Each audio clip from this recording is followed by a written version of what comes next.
Right now on the National Weather Desk, the cleanup begins following days of intense rainfall in the Pacific Northwest. We'll show you some of the worst damage and hear from the people looking to rebuild their lives. A remarkable study explains why California's redwood trees are so resilient. On this Pearl Harbor Day, we look back at the role the weather played during the day that will live in infamy. An unwanted visitor is causing big problems for Maryland's Chesapeake Bay, including the famous blue crabs. And we'll check in on the big news coming out of this year's climate summit in Dubai. From our nation's capital, this is the National Weather Desk.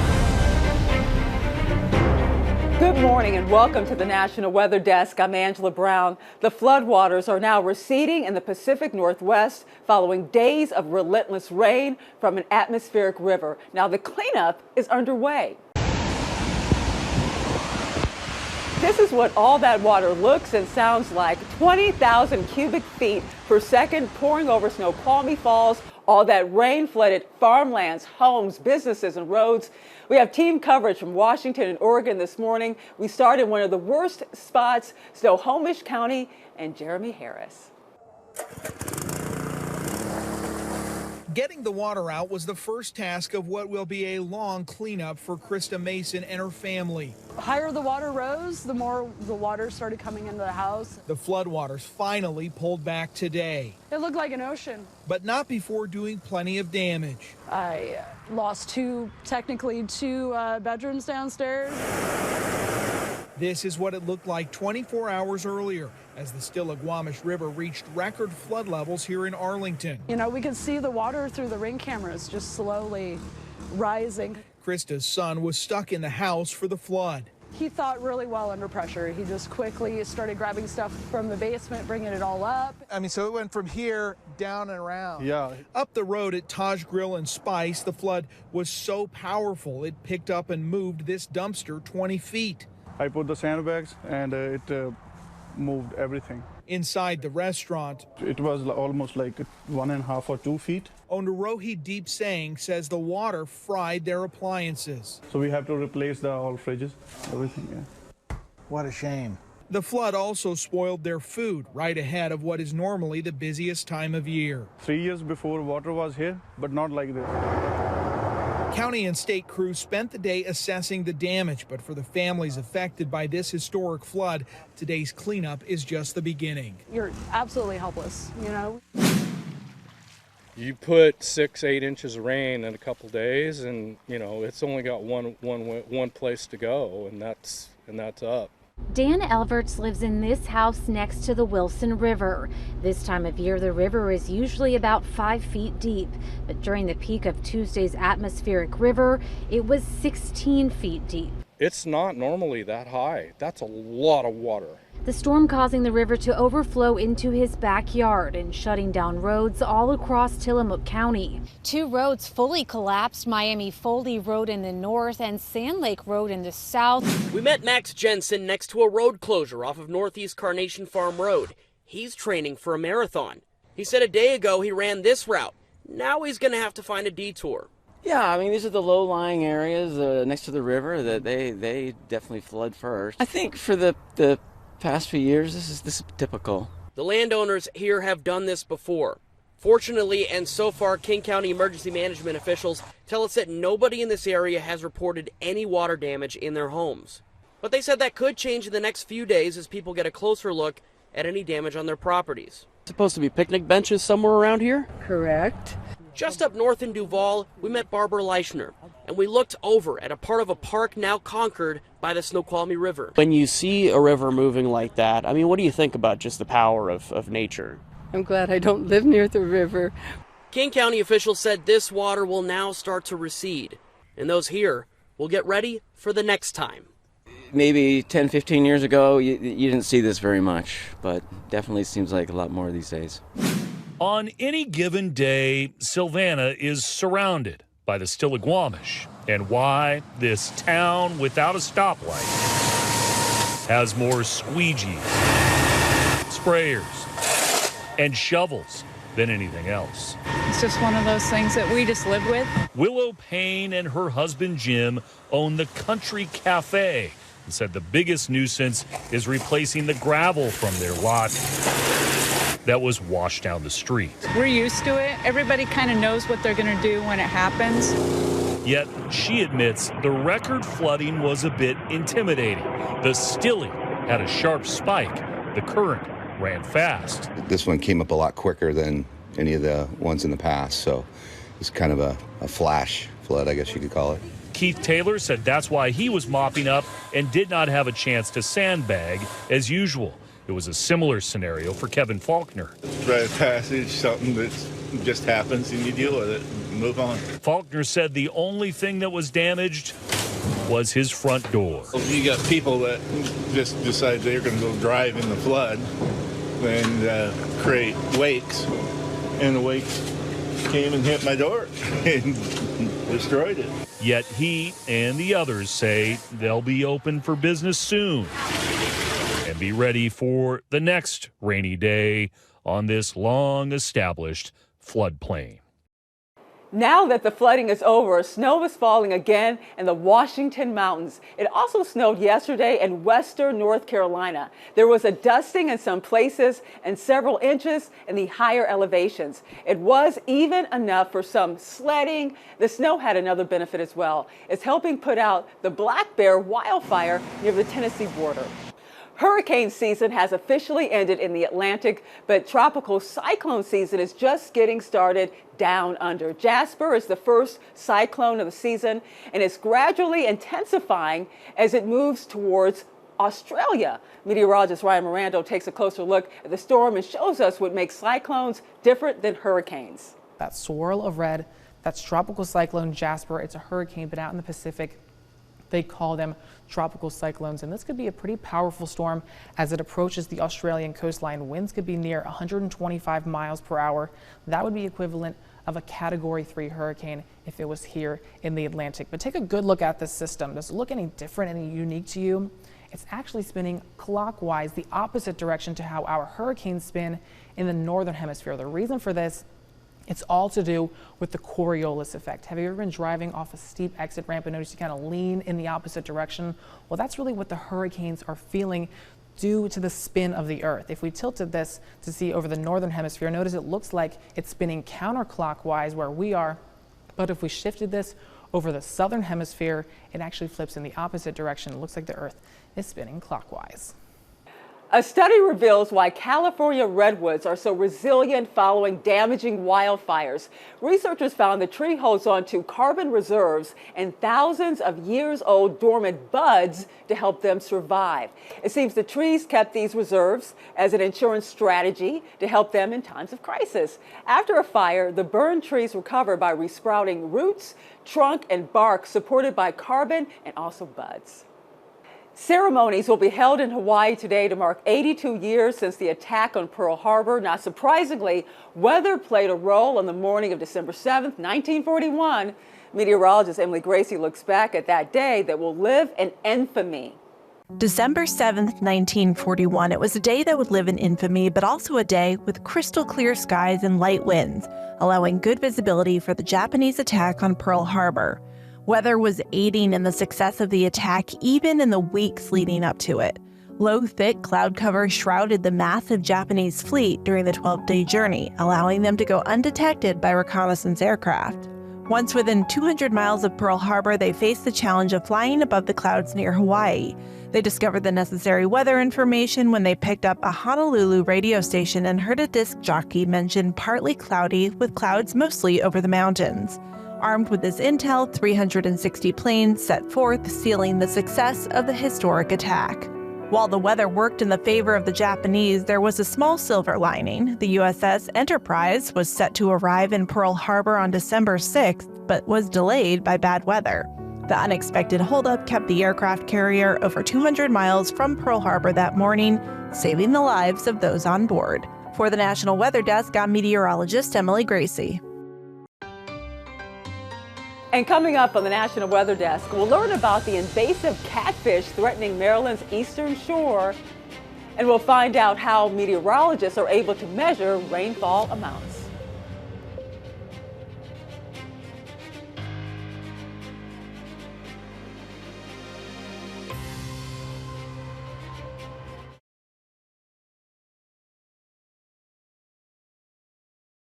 I'm meteorologist Charlie Lopresti with a look at the Northeast. It's going to be a chilly one again today with afternoon temps in the Northeast topping out in the 30s. We'll enjoy a lot of sun. Parts of western New York are candidates for a few snow showers. Notice a little disturbance moving through there. This is 1 o'clock in the afternoon. A good chunk of New England is seeing a fair amount of sun, but again, those temperatures leave a lot to be desired. We'll enjoy a lot of sunshine on Friday with temperatures in the 30s and 40s. We'll get a little bit of a warm up on Saturday with at least southern zones topping out in the 50s. I'm meteorologist Jasmine Lomax with a look at the Mid-Atlantic region. Starting off this morning, there's the chance for a few snow showers across parts of Pennsylvania and New York, but this tapers by the afternoon and we'll be left with mostly dry weather around the region. We'll keep those nice and dry conditions overnight and into Friday. Temperatures this afternoon stay cool, reaching the 30s, 40s, and 50s. Overnight, we'll drop to the 20s, 30s, and 40s. Good Thursday morning. I'm meteorologist Michael Ehrenberg with a look at your Southeast regional forecast. For today, lots of sunshine as high pressure builds over the southeast. We're looking at no rainfall throughout all the area. Maybe some clouds and showers building through the Gulf, and this will be the weather maker for the weekend as this approaches and begins to develop over the Gulf and the southeastern states. Forecast high temperatures mostly in the cool 50s and 60s, 55 for Raleigh, 60 in Macon. Once you get in central South Florida, temperatures will warm into the 70s.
You are watching the National Weather Desk.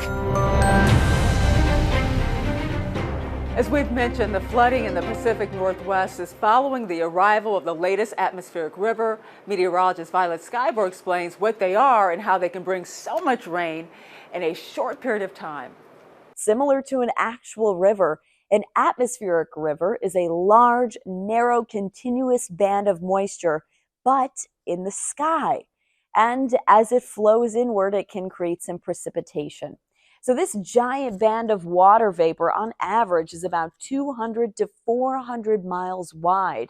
And as it pushes inland and reaches some kind of barrier such as mountains, they force it upward. And with moisture moving upwards, it condenses and falls, producing rain. And if cold enough, which the taller the mountain, the colder the air temperature, it can even fall as snow.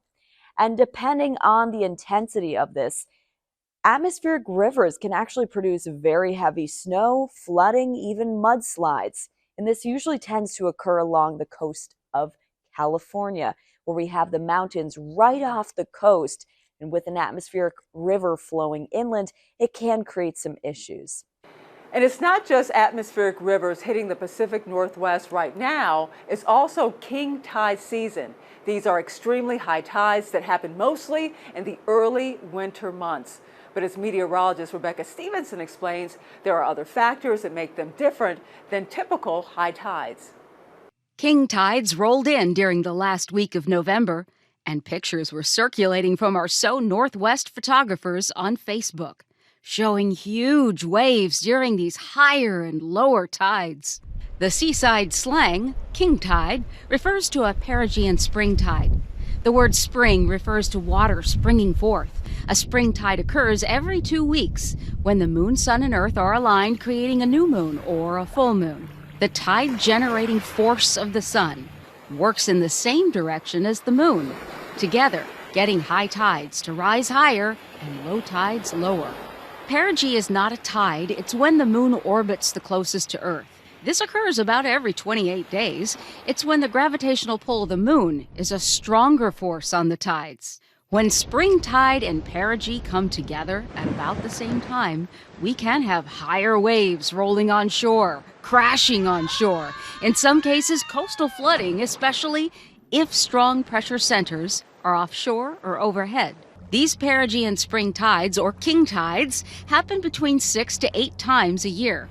Here are upcoming dates of king tides, starting next week for Westport and other coastal spots, and 2 days later farther inland at Seattle. Another round of king tides will arrive in January, about the second week, with higher levels. An invasive blue catfish is a big concern for fishermen and environmental groups in Maryland. The non-native fish has a big appetite, making it a big threat to the local ecosystem, including the Chesapeake Bay's famous blue crabs. Lauren Miller has details. They've been called dumpsters of the sea by researchers and watermen because they eat just about any species. Literally the first catfisher study, we 47 pounds, we pulled it out, cut open its stomach, and found a whole adult duck in its stomach. And from there it got weirder and weirder. Researcher and professor at Salisbury University, Dr. Noah Bressman, has conducted a 2-year investigation into the catfish's mighty appetite. It's the first of its kind on the eastern shore. They caught and cut open over 1,000 catfish within the Nanticoke River, its tributaries, and the Marshy Hope Creek.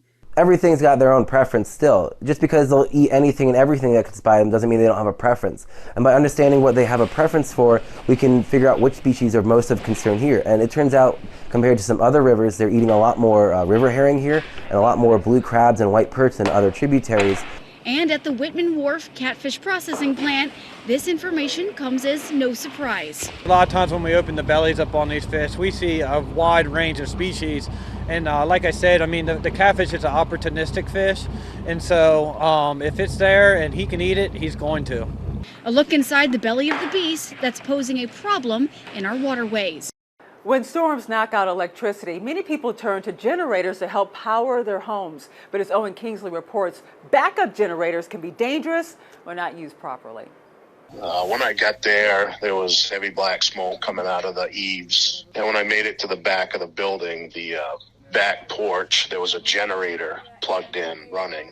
That was on fire. No one was injured and no one was home at the time the fire started. Monday morning snowstorm knocked out power to Jade Diaz Chavez's home. With power needed for the exhaust of her pellet stove, her mobile home began filling with smoke. So she turned on her generator and took her kids over to her neighbor's house. A fire truck came before I even was able to walk over. And I said, "You got to turn the generator off." It happens fast. It happened so fast. If that wasn't directly on the porch and it was like sitting, on the ground, it probably wouldn't have burnt the house down. Nick Mary is deputy chief for the Turner Fire Department. He says there's several safety tips new generator owners should know to prevent these tragedies. Keep your generator 10, 12 feet away from doors and windows. Just keep the exhaust pointed the opposite direction. Keep them like 5 feet away from combustibles. The Red Cross is currently helping the family find a place to stay. Pretty desperate. We lost everything, really. World leaders, policymakers, and scientists are gathering this week in Dubai for the United Nations Conference on Climate Change, also known as COP28. Emily Gracie caught up with one of those scientists to get the latest on what is being done this year at the summit. So this is really where the world comes together to try to figure out what they're going to do about climate change. So this is things like the Paris Climate Accords came out of a previous COP meeting. And every year they're trying to take some steps forward on helping to solve this climate crisis. Okay, so what's new this year? What is being done at COP this year? So the big deal this year is what's called the global stock take. So the Paris Climate Accords back in 2015, 2016, set up this idea of each country putting on the table the commitments that they were going to make to reduce their carbon emissions. And this is the year where they're basically doing the accounting on how countries have done and whether they've made enough commitments. And, the big news is that it's not really a surprise is that, we're falling way, way short as a species in taking care of this planet. So what is Climate Central's role there? What are you doing there? So we're officially a United Nations Observer Organization. So we're here in theory to observe and be able to kind of do things like we're doing now. So report back on what's going on. COP has grown over the years. It used to just be the delegations talking. Now there's the official UN discussions. And then there's this whole huge basically like trade show, science conference that's going on around the COP. So you have scientists, you have industry leaders, you have folks working on, civil society issues that are all here to try to understand their piece of the climate problem. Anything else you want to share with our viewers about what's going on at COP or climate in general? One of the really big discussions that's been going on the last couple of years is around early warning systems. We take for granted in the United States how good we have it in terms of weather information and really, really good communications around health and safety, around extreme weather. That doesn't exist everywhere else in the world, and so there's a big effort to try to get these systems in place in other countries so we can try to keep people safe as the weather gets crazier. And before a short break, we take in views of Utah's Big Cottonwood Canyon from above.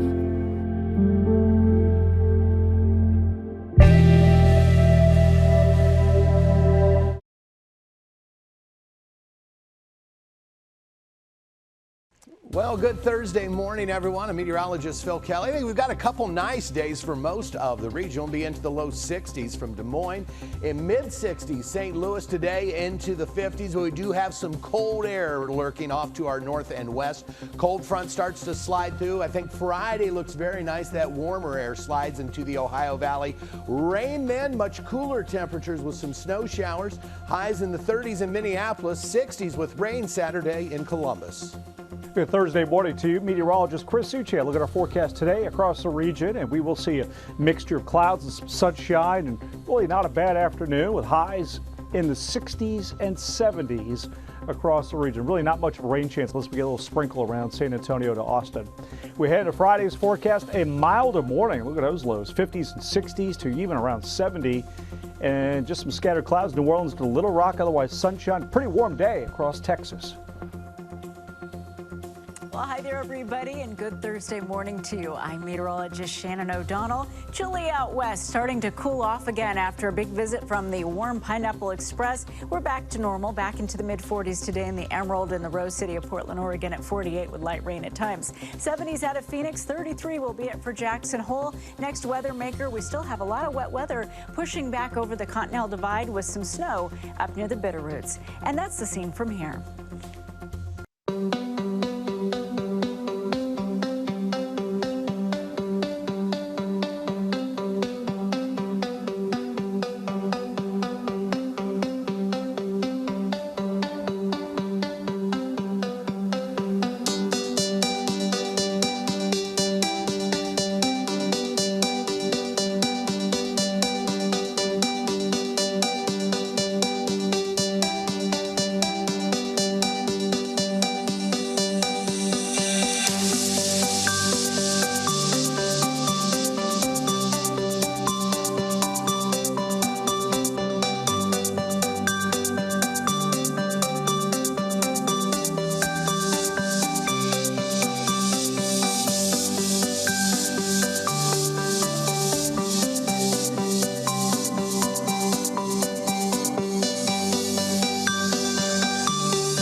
You are watching the National Weather Desk. We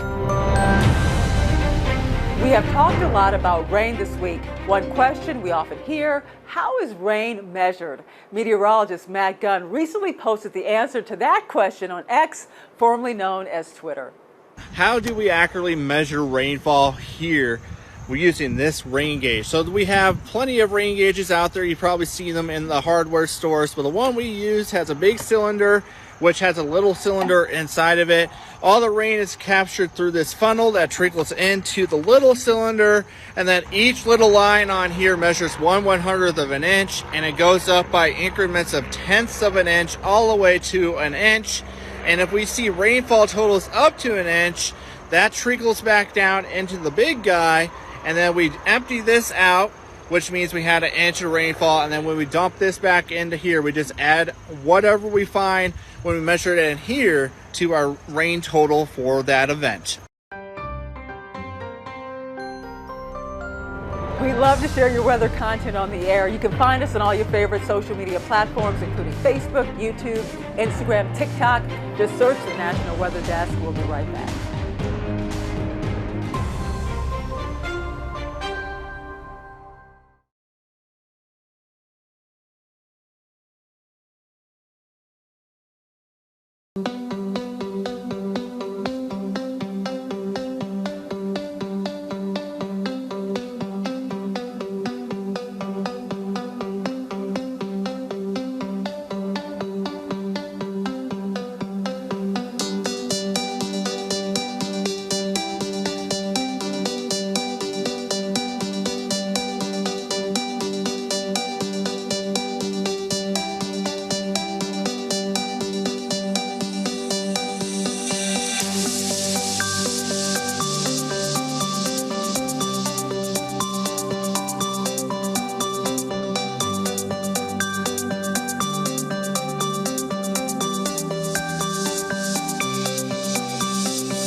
Thank you so much for joining us. I'm Angela Brown. Make it a great Thursday, and we'll see you right back here tomorrow.